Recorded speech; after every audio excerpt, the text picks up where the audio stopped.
after a night of partying and heavy drinking, just as the sun is coming up.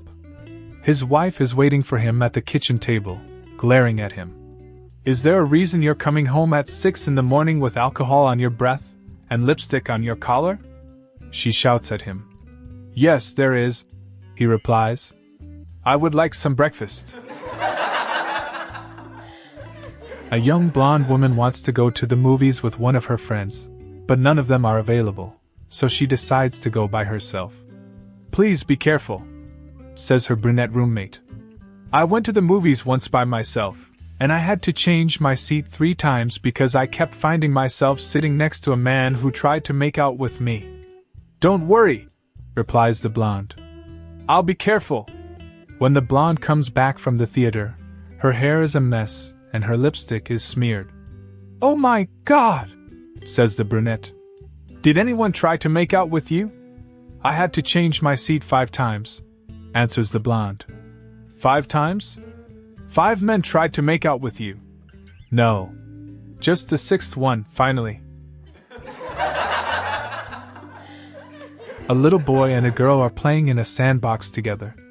The little boy has to go take a pee and he was told by his mother to always be polite and don't talk about private matters in public. At first, he holds it in for a little while because he doesn't know what to say to the little girl to excuse himself. Then he remembers what his mother had said at the restaurant to excuse herself from the table. So he turns to the little girl and politely says, Will you please excuse me? I have to go powder my nose. After saying that, he leaps out of the sandbox and runs to the washroom. When he comes back, the little girl looks up at him and asks, Did you powder your nose? Yet to my YouTube Yes, channel, said the little boy, stepping back into the sandbox. Well then, says the little girl, you better close your purse because your lipstick is hanging out. By mistake, his phone rang in church during prayers. The priest scolded him.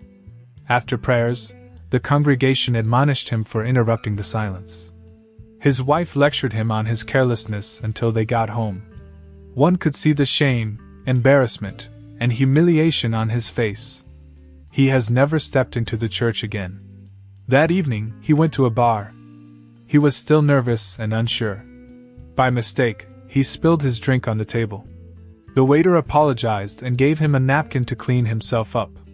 The janitor mopped the floor. The female manager offered him a complimentary drink. The bar girl gave him a hug and said, Don't worry, man. Who doesn't make mistakes? He has never stopped going to that bar since then.